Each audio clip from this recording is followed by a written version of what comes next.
Estamos aqui no podcast do Pet Suporte, onde falamos sobre saúde animal de um jeito acessível. Hoje conosco o Dr. Rafael Colomé, anestesista da Clínica da Dor, que veio aqui conversar com a gente como identificar a dor dos nossos animaizinhos, o que é muito difícil. Tudo bem, Dr. Rafael? Seja bem-vindo. Muito obrigado pelo convite. Doutor, a dor do animal, ela é difícil de entendermos, né? Porque o humano, ele ainda consegue falar, ele consegue demonstrar, mas o animalzinho não, né? Então, como que a gente pode identificar, como que a gente pode ficar atentos para isso? Então, as principais alterações que a gente encontra em pacientes com dor, aí a gente pode falar de dor aguda e dor crônica, principalmente são alterações de comportamento, né? Então, às vezes é um paciente que não quer comer, um paciente que está mais relutante em praticar seu exercício, em fazer sua higiene normal, né? Ou seja, se manter limpo ao longo do tempo sem se incomodar. Então, essas são pequenas características que a gente começa a perceber nesses animais, inclusive a agressividade, né? Muitos tutores relatam pacientes que começam a ficar agressivos sem uma causa aparente, né? E o animal, ele acaba apresentando algum sinal que tu consiga identificar, não, ele tá com dor de ouvido, ele tá com dor de barriga, ele tá enjoado, ele tá... Sabe, como que a gente sabe que a dor pode ser naquela parte do corpo? Como a pessoa pode identificar? Muitas vezes o tutor relata pacientes que têm alteração, por exemplo, muita coceira no ouvido, ou um paciente que está relutante em colocar a guia, um paciente que não aceita mais subir e descer do sofá sem latir, sem pedir ajuda. São coisas que nos evidenciam e nos dão um norte para onde pode estar doendo de fato, né?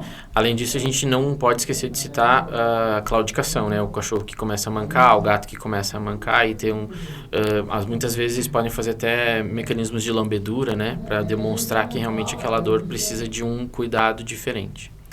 No meu caso, eu tenho uma filha pet e às vezes eu percebo que ela tá com dor quando ela tá muito ofegante, assim. Então eu não sei muito bem como agir porque eu não sei exatamente o que ela tá sentindo, né? Daí então corro pro veterinário.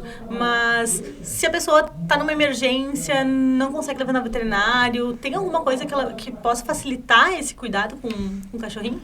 Então, geralmente é costumeiro a gente falar que ninguém entende melhor o cachorro, o gato, do que seu próprio tutor, né? Muitos pacientes ficam ofegantes por causas diferentes, muitos pacientes podem ficar agitados por causas diferentes e nem sempre isso é dor. Então, como a gente mora no Rio Grande do Sul, em dias mais frios também, os pacientes podem ficar muito quietos, muito resguardados, sem querer se movimentar, e nem sempre isso é dor, né? Então, o mais importante é que, passando essa crise ou não passando, vá para o veterinário, consulte, faça exames de rotina e check-up para a gente entender qual que é a causa base. E se esse episódio de um paciente mais ofegante, mais incomodado, pode ser realmente uma crise de dor, ou a gente pode procurar outras causas, né? Falando na prática, assim, quais são as principais ferramentas que vocês têm hoje para identificar, tanto em cães quanto em gatos, as dores? Quando a gente fala em ambiente clínico, o que mais importa para a gente é o relato do tutor, sem dúvida. E aí a gente pode falar de vídeo, foto, tudo que ele puder entender de diferente na rotina desse paciente, quando a gente fala mais de dor crônica, né? Quando a gente fala de dor aguda, é interessante a gente entender os últimos episódios da vida desse animal, o que aconteceu de diferente, se tem alguma doença diagnosticada ou não, o que realmente vem mudando nesse período.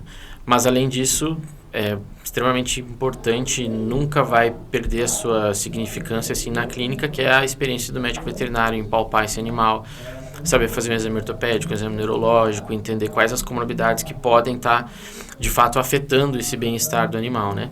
E aí, quando a gente vai para um paciente internado, a gente pode utilizar muito mais escalas de dor e quantificar essa dor de fato, esse desconforto.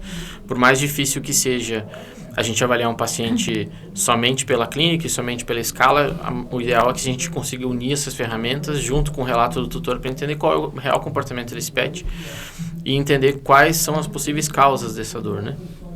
Doutora Rafael, entrando então na pauta dos pet idosos, né? Como identificar o que é o envelhecimento natural do animal e o que é uma dor de doença crônica, de dor aguda? Então, os animais idosos, eles têm um perfil de comportamento muito diferente, né?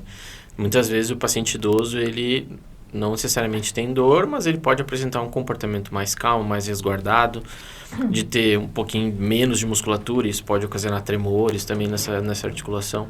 Então, muitas vezes é muito difícil da gente quantificar e avaliar essa dor, e entra mais uma vez o relato do tutor, né? De ser importante o que o tutor realmente identifica que mudou na rotina, quais são as particularidades desse pet, né? Se ele já era mais preguiçoso, se ele desenvolveu essa, digamos assim, preguiça depois de um tempo, se ele está mais relutante ao toque. Então, são coisas muito sutis que a gente começa a entender nessa relação do pet com o tutor. E existe uma prevenção para os pets idosos em relação à dor, algo que possa ser preventivo? Existem muitas linhas de pesquisa, né, que citam a suplementação como principalmente a suplementação para articulações, né, acaba sendo uma linha interessante para a gente seguir para que esses pets possam ter uma articulação mais saudável por mais tempo. Mas, principalmente, a minha recomendação em todas as consultas é que o paciente se movimente o máximo possível. O paciente ativo, na grande maioria das vezes, é um paciente sem dor, né? Então, não é porque a idade chegou que o paciente vai passear menos, que ele vai ter sua vida mais restrita, né? Então, a gente sempre recomenda que a atividade é essencial para que esse paciente se mantenha saudável sempre. Além da atividade e dos complementos alimentares, né? Não sei se podemos falar assim. Existe algo a mais que pode ser feito para evitar as dores do envelhecimento? Os check-ups anuais, semestrais, a depender de cada condição do paciente, são muito importantes também, porque muitas vezes a gente consegue, com os exames de rotina, entender uma leve alteração, por exemplo, numa parte endócrina ou de uma articulação que já não está muito saudável, de uma perda muscular ainda subclínica, que pode ser identificada pelo veterinário nessas avaliações, né? Então, a dor também pode ser prevenida, né? Então, a gente tem que entrar com essa observação quanto antes para que esse animal seja bem assistido e o veterinário, a equipe de veterinários entenda junto com o tutor o que pode ser normal e o que deve ser observado melhor. E os filhotes? Porque muitas vezes a gente pensa, apenas o cãozinho velho pode ter uma dor crônica, aguda, né? Mas os filhotes, eles também precisam ter um cuidado. Qual que é esse cuidado? Daqui a pouco até uma prevenção, né? Para a vida toda. Como que é isso? Exatamente. Os filhotes, eles tendem a demonstrar menos dor do que os animais idosos, isso é fato. Mas muitas vezes é por conta realmente do comportamento, né? Então, muitas vezes a gente... Nos pós-cirúrgicos, né, tem muitos pacientes filhotes que aparentemente eles não sentem dor alguma, né, porque eles já estão muito ativos, correndo, brincando, pulando, e muitas vezes é um sinal de alerta para a gente tomar cuidado com raças predispostas também, né, a hérnia cervical, a hérnia lombar. Então a dor nesses animais mais jovens, ela é difícil de avaliar também, mas muitas vezes esses pacientes têm um comportamento diferente, eles são muito mais ativos. Então por mais que eles estejam com uma dor, assim, independente do grau, muitas vezes eles não apresentam, eles são muito mais difíceis de ficarem em repouso, contidos, e acabam se movimentando muito mais, muitas vezes até agravando essas lesões, né? Podem ser lesões congênitas ou não, né? Muitas vezes isso pode ser agravado. Então, precisam também de uma avaliação diferente da avaliação que a gente faz no pet idoso, mas a avaliação do filhote também é muito importante. E ela também pode ser identificada através da prevenção de exames de rotina, consultas e do veterinário? Exatamente. O veterinário ele tem um papel fundamental para a gente poder mapear esse pet e entender quais são os riscos que ele pode apresentar. Por exemplo, muitos cães têm displasia coxofemoral desde muito jovens, né? E a gente recomenda, nós veterinários, principalmente o manejo do piso. O animal não pode andar num piso muito liso, ele não pode saltar de sofá, de cama. Então, tudo isso são fatores preventivos, né, que a gente aborda com o tutor para fazer uma educação desse tutor nesse âmbito preventivo para que isso não aconteça. Mas a gente também precisa orientar o que fazer, quais são os principais sinais que a gente precisa identificar nesse paciente caso venha acontecer alguma coisa, né? Perfeito. E os felinos, né, os gatinhos, geralmente os sinais, eles são... eles não dão tantos sinais assim, né? Como identificar, então, a dor nos gatos? Os gatos, desde sempre, né? A gente vai para a história pregressa da espécie, eles foram e sempre vão ter esse comportamento de não apresentador, a não ser que esteja em um grau muito avançado. E quando a gente fala de apresentador, a gente fala de sinais clássicos, né? Que são aumento da frequência respiratória, dificuldade de se alimentar, ficar mais excluído da família, dos outros animais, né? Então, os gatos, muitas vezes, o único sinal que eles apresentam é não subir no sofá de uma vez só. Eles tentam um objeto intermediário, ou eles ficam agressivos, ou eles começam a fazer arrancamento de pelo. São coisas muito específicas que os felinos apresentam que muitas vezes a gente não enxerga no cão. O felino, ele parece ser um ser muito mais sério do que um cão. Então, quando a gente enxerga o gato que subia na geladeira, agora ele sobe na mesa depois para subir na geladeira. Então, são coisas que o tutor é peça fundamental, muito mais que nos cães. O tutor do gato, ele é muito observador, então ele que nos dá todas essas ferramentas para a gente entender. E muitas vezes a gente não consegue fazer uma avaliação boa desse felino em ambulatório, né, por conta da reatividade, da agressividade. Então, os exames complementares também ajudam muito, mas o papel do tutor é fundamental. E muitas vezes as pessoas pensam, né, tratamento para dor, analgésico. Mas hoje a gente sabe que existe muitas outras alternativas promissoras, né, no mercado da veterinária. O que hoje a gente avalia, assim, como algo inovador? Quais os tratamentos que estão mais em alta? Então, o que mais faz parte da minha rotina hoje como terapia adjuvante, né, fora o que a gente usa de medicação, é a fisioterapia. Com certeza é um fator que 90% dos meus pacientes saem do consultório com recomendação de fisioterapia. Nem sempre a fisioterapia que visa a reabilitação, mas sim uma fisioterapia para que esse paciente mantenha o seu padrão de caminhada, o seu padrão muscular, porque assim, não tem como a gente dizer que um paciente que tem uma musculatura prejudicada vai ter o mesmo padrão de movimento. Não tem como, o paciente precisa muito daquela musculatura. Então, muitas vezes é uma fisioterapia preventiva para que ele não perca massa muscular, e não perdendo massa muscular ele não vai comprometer, não vai sobrecarregar essa parte estrutural. Mas agora, quando a gente vai para outras terapias que a gente pode citar como mais inovadoras, tem o plasma rico em plaquetas, que a gente faz a administração diretamente nas cartilagens, tem ácido hialurônico, tem toxina botulínica para alguns pacientes paralisados, que a gente pode fazer uma melhora dessa espasticidade de membros. Então, são terapias que visam muito, muito o bem-estar, o conforto. Não são terapias tão baratas, mas que são acessíveis, né? Além disso, a acupuntura também entra junto com a fisioterapia como dois principais aliados para a gente no tratamento da dor, tanto aguda quanto crônica. E, enfim, os pacientes se beneficiam muito dessas terapias. E, claro, as mais inovadoras, elas acabam ficando numa segunda linha para pacientes mais delicados, um pouco mais especiais, assim. E muitas vezes os tutores, eles também não conseguem identificar, né, por óbvio, o que é a dor aguda e o que é uma dor crônica, de algo que já vem de algum anteriormente, assim. Como fazer essa identificação? Como identificar isso? Na medicina humana se fala muito no período, né? Pacientes que têm dor, independente do tipo de dor, a gente considera a dor crônica a partir de 3 meses da ocorrência. Em pets, a gente não consegue fazer essa mesma correlação, porque 3 meses é muito tempo para um pet, né? A gente não sabe exatamente quando ela começou e qual que é o ciclo de evolução. Então, nos pets, a gente tende a dizer que mais ou menos 3 semanas seria um ponto de virada para uma dor aguda virar uma dor crônica.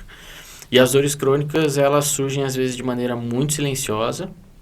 Por exemplo, uma osteoartrose de quadril, uma osteoartrose de cotovelo, elas são doenças que podem vir muito silenciosas ao longo de toda a vida do paciente. E quando a gente encontra um ponto de virada, pode ser um inverno mais frio, pode ser uma perda de massa muscular, pode ser um evento estressante, uma mudança, esse paciente vai começar a apresentar sintomas ou simplesmente porque a gente teve uma piora significativa desse quadro. E aí sim, quando a gente trata de uma dor crônica, ela de fato é muito diferente da dor aguda. A dor aguda ela tem muito mais sinais fisiológicos, digamos assim, do paciente, né? Tanto como frequência cardíaca, pressão arterial, que são sinais vitais totalmente alterados. E na dor crônica, muitas vezes a gente não enxerga esse mesmo cenário. Quais são as perspectivas? Que a gente, tratando a causa base da dor crônica, ela tende a ceder, mas nem sempre é assim. Muitas vezes a gente tem uma dor mal adaptativa, que se sobrepõe a essa dor crônica, né? E essa dor mal adaptativa vai necessitar de outras terapias. E aí a gente não pode esquecer da fisioterapia, da acupuntura, que fazem uma neuromodulação também, né? E fármacos antidepressivos tricíclicos, gabapentinoides, também entram nesse mecanismo para a gente poder regular essa dor crônica de maneira adequada. Mas o princípio é sempre buscar a causa base e entender o que está acontecendo. E as dores agudas, sim, elas têm um início muito rápido e tendem a cessar mais rapidamente, né? A dor crônica, ela pode se tornar uma dor aguda? Sim, a dor crônica, Alguns pacientes apresentam episódios que a gente pode chamar de flare-ups ou escapes de dor, que é quando o paciente vem numa linha reta de controle da dor, vem estável, vem estabilizado esse quadro, e o paciente apresenta algum evento estressante, algum evento estressante tanto para a musculatura quanto emocional, que isso pode ter uma piora no quadro e fazer realmente que esse paciente da dor crônica tenha um episódio de dor aguda. Comumente isso acontece também. Em dor de câncer também isso é comum de se entender. E nem sempre é porque a doença piorou, a doença teve um estágio a mais. É porque o paciente pode ter uma disfunção do sistema nervoso, uma disfunção do sistema musculoesquelético, que aí sim ele pode apresentar um episódio de dor aguda. Muitas vezes os meus tutores, eu oriento eles o que fazer no episódio de dor aguda, mas muitas vezes a gente não consegue fazer um manejo em casa, ele tem que ir para o hospital, receber fármacos mais fortes ou ficar sob regime de infusão analgésica para poder ter esse melhor controle para que essa dor aguda não se perpetue durante essa dor crônica já existente, né? Perfeito. Para exemplificar, assim, para entender um pouco melhor. Por exemplo, eu tenho uma cachorrinha, é uma Golden, né? Então ela tem tendência aí nas articulações e tal. E ela tem 5 anos hoje, ela faz um acompanhamento há bastante tempo, né? Graças a Deus ela ainda não tem nada muito grave, mas, por exemplo, às vezes a gente vai na pracinha brincar, ela se rola na grama de feliz, vem meio torta. Isso é uma consequência de uma dor crônica ou é uma dor aguda? Geralmente a gente classifica como dor aguda, porque a dor crônica, muitas vezes ela é muito silenciosa e a gente tende a dizer que o limiar da dor crônica, ele é muito diferente do limiar da dor aguda. O paciente, ele pode ter uma condição pré-existente, e aí sim, com um episódio de estresse, pode ser um estresse musculoesquelético, foi lá, rolou na grama, teve um passeio a mais, pode ser que essa dor piore, mas ela vai passar. Ela vai ter um pico e o metabolismo vai entender, eu preciso me prevenir para não lesionar mais a minha articulação. Então, eu vou apresentar alguns sinais de dor, vou ficar mais quietinho uns dias aqui, vou entender o que vai acontecer. Muitas vezes é o que acontece, tá? Então, a gente sempre cita o mal da segunda-feira, que é quando o paciente vai lá, brinca muito no final de semana, corre, faz um escarcéu, faz muitas coisas, chega na segunda-feira, é o dia ruim. Então, assim, com pacientes crônicos que a gente acompanha por muito tempo, a tendência é que a gente tenha mais dias bons do que dias ruins. Mas muitas vezes o tutor vai chegar e vai falar assim, não, tive 3 dias bons, 4 dias ruins. Aí a gente vai entender o que está alterando. Muitas vezes o tutor vai falar assim para mim, eu não consigo mais levar o meu cachorro para passear todos os dias porque o dia seguinte é horrível.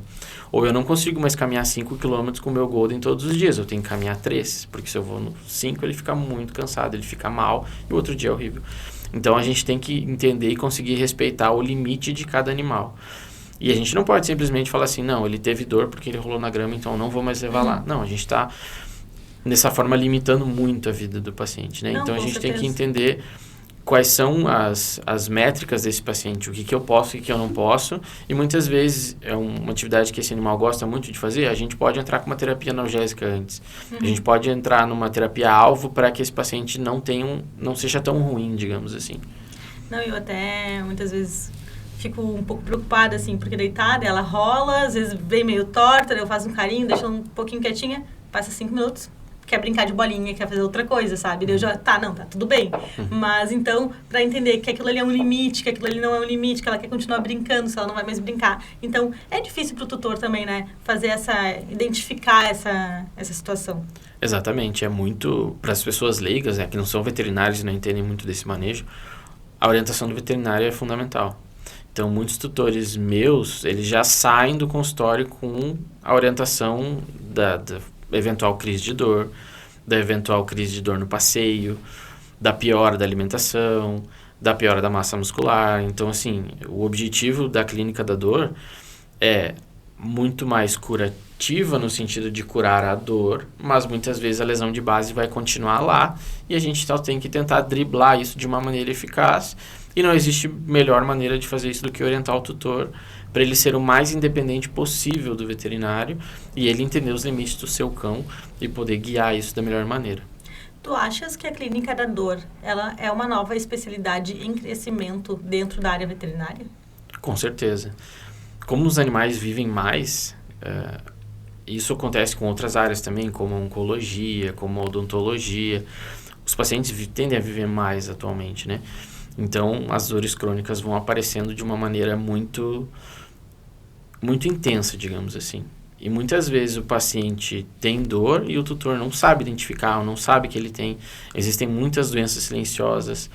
As dores abdominais, tanto de tumor quanto de doenças gastrointestinais, o paciente tem distúrbios gastrointestinais crônicos, é muito difícil a gente quantificar essa dor, né? Então, muitas vezes é um paciente que vai precisar de acompanhamento constante até a gente entender como que é o comportamento e aí sim poder liberar esse paciente da melhor maneira para que ele tenha uma vida normal dentro das suas limitações, né?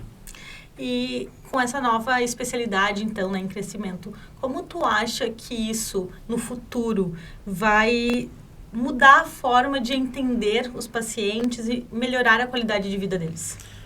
O ponto-chave de tudo isso, na minha opinião, é a capacitação dos clínicos gerais. Por quê? O clínico geral é sempre quem está na linha de frente de qualquer clínica. Dificilmente o paciente vai vir para a primeira consulta comigo, que é tendo uma especialidade. Muitas vezes ele vai passar pelo clínico geral, vai passar pelo físio, vai passar pelo ortopedista, e muitas vezes as pessoas vão encaminhar para a clínica da dor e falar assim, eu não estou conseguindo tratar essa dor porque é muito difícil. Então, o melhor manejo e entendimento do clínico geral talvez seja a peça-chave para todo esse processo. Mas isso demanda muito tempo, demanda muito estudo, demanda muita experiência. Então, muitas vezes, a especialidade da clínica da dor ela vai acabar sendo muito mais requisitada porque justamente é muito difícil de avaliar. Então, a gente acaba caindo num limbo de pessoas de veterinários que não conseguem fazer um manejo adequado e aí acabam perpetuando um pouco mais para o tutor e isso acaba caindo na mão da especialidade.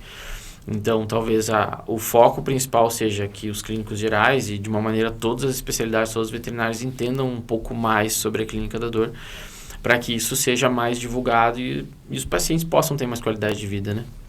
Doutor, para encerrar, então, fazer um novo alerta para os tutores, quais são as prevenções, o que podemos fazer para dar uma qualidade de vida melhor para os nossos pets?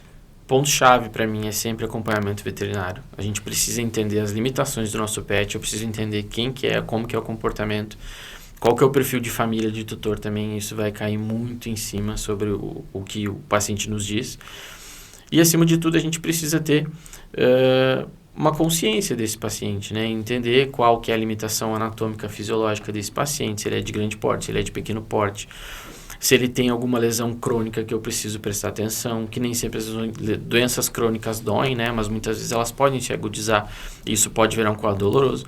Então, o mapeamento desse paciente é a principal função. Mas, de maneira geral, o principal conselho que eu falo é mantenha seu paciente em movimento, seja no passeio na rua, seja na brincadeira em casa. Quanto mais ativo você manter o seu paciente, mais fácil vai ser de detectar qualquer alteração diferente. Doutor Rafael, muito obrigada por essa aula aqui conosco hoje, né? Te agradeço muito. E esse foi mais um episódio do podcast do Pet Support e até a próxima.